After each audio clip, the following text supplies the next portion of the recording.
Students, सबसे पहले आप इन प्रश्नों को ज़रा गौर से देखिए। ये प्रश्न एनसीईआरटी की कक्षा 8 के पहले पाठ फसल उत्पादन एवं प्रबंधन से लिए गए हैं। आओ इन प्रश्नों के उत्तर जानने की कोशिश करें। पाठ के मुख्य बिंदुओं का सारांश इस प्रकार से है। सबसे पहले हम जानेंगे कि फसल क्या होती है। जब एक ही किस्म के पौधे किसी स्थान पर बड़े पैमाने में उगाए जाते हैं तो इसे फसल कहते हैं। जैसे आपने किसान को देखा होगा, वो एक बड़ी सी ज़मीन में एक ही तरह के पौधे, जैसे गेहूँ, पूरे खेत में पूरी ज़मीन पे गेहूँ ही उगाता है ना। तो जब एक ही किस्म के पौधे बड़े पैमाने पे उगाए जाते हैं तो इसे हम क्या कहते हैं? फसल। अब किस मौसम में कौन सी फसल बोई जाती है, इस आधार पे फसलों को दो प्रकारों में बांटा गया है। पहली रबी की फसल और दूसरी खरीफ की फसल। वह फसल जो अक्टूबर के माह में बोई जाती है, अक्टूबर से मार्च के बीच में उगाई जाती है, यानी कि सर्दियों में उगाई जाने वाली फसल को हम रबी की फसल कहते हैं, जैसे चना, गेहूँ। इसी प्रकार से वह फसल जो गर्मियों के मौसम में उगाई जाती है, जून से सितंबर के बीच में बोई जाती है, ऐसी फसल को हम खरीफ की फसल कहते हैं। उदाहरण मक्का। अब आओ हम बात करते हैं फसल पद्धतियों की। फसल पद्धतियाँ क्या है? वो सारी प्रक्रियाएं जो एक किसान अपनाता है। किसान फसल उगाने के लिए जिन जिन प्रक्रियाओं को काम में लेता है, उन सभी को हम फसल पद्धतियाँ कहते हैं। ठीक। कल्पना करो कि आप एक किसान हो और आप फसल उगाना चाहते हो, तो सबसे पहले आप क्या करोगे? जी हाँ बच्चों, सबसे पहले हम मिट्टी तैयार करेंगे। मिट्टी तैयार करने के लिए मिट्टी को क्या करना होगा? पोला करना होगा, है ना। बिल्कुल लूज़ हो जाए वो, ताकि उसके अंदर पानी ज़्यादा गहराई तक जा सके, उसके अंदर हवा भी जा सके, क्योंकि पेड़ पौधों को उगने के लिए पेड़ों की जड़ों को भी हवा और पानी की आवश्यकता होती है। जानते हो बच्चों, केचुआ, केचुआ देखा आपने? मिट्टी के अंदर होता है एक जीव, रेंगता हुआ चलता है ना। तो ये केचुआ जो है, जिसे अंग्रेजी में अर्थवॉर्म कहते हैं, ये किसानों का मित्र कहा जाता है। जानते हो क्यों? क्योंकि ये मिट्टी में छेद करके रहता है। मिट्टी में जो सड़े गले पत्ते हैं उनको खाता है, मिट्टी को और उपजाऊ बनाता है। मिट्टी के अंदर छेद करने से क्या होगा? उसमें हवा और पानी आसानी से प्रवेश कर पाएंगे, है ना।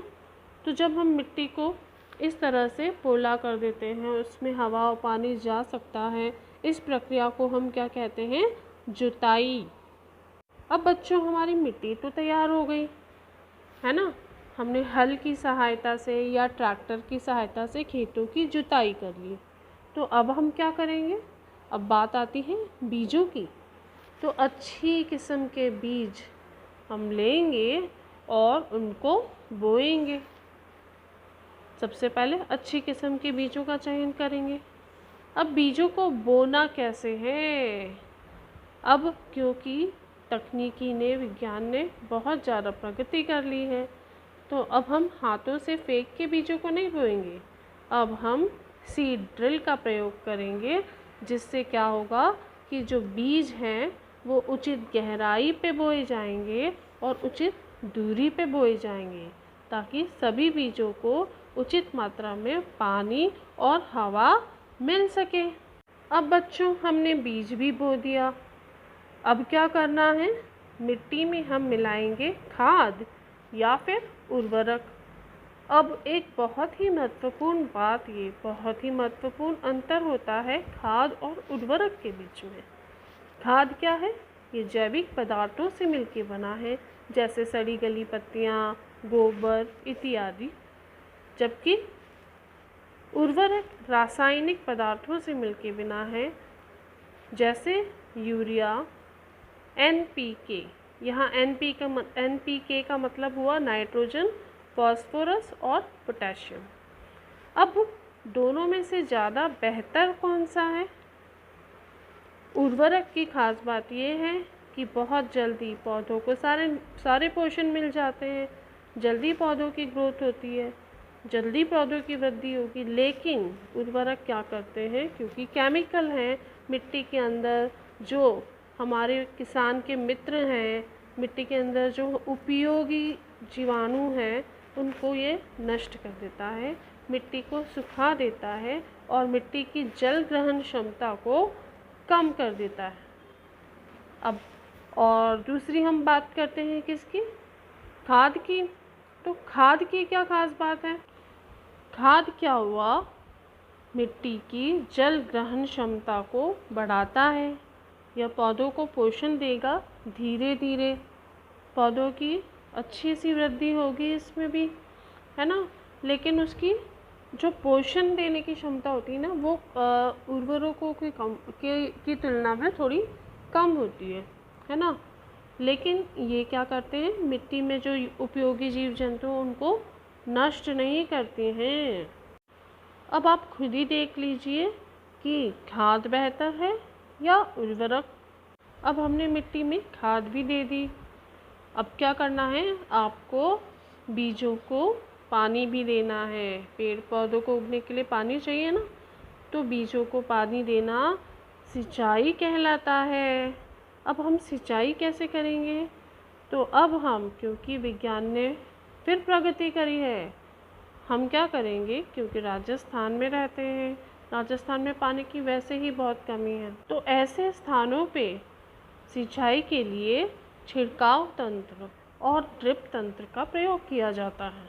अब छिड़काव तंत्र क्या है? ये बिल्कुल वैसे ही काम करता है जैसे कि एक फव्वारा पानी को दूर तक फेंकता है, वैसे ही छिड़काव तंत्र से पानी की छोटी छोटी बूंदें खेत में बहुत दूर तक फैल जाती हैं।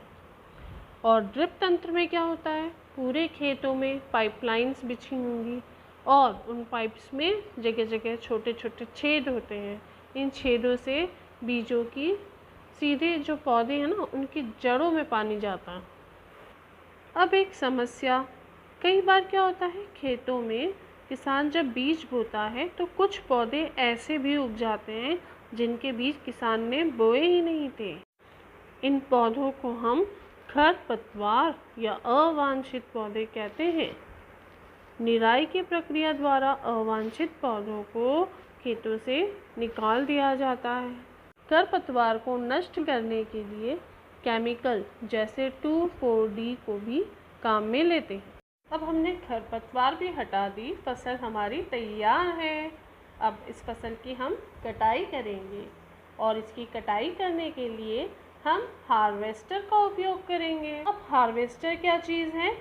हार्वेस्टर एक उपकरण है जो फसल को काटने में काम आता है। हम बीज को भूसे से अलग करेंगे। किस मशीन के द्वारा? थ्रेशर के द्वारा। बीजों से भूसे को अलग करना थ्रेशिंग कहलाता है। बीज भी आ गए हमारे पास।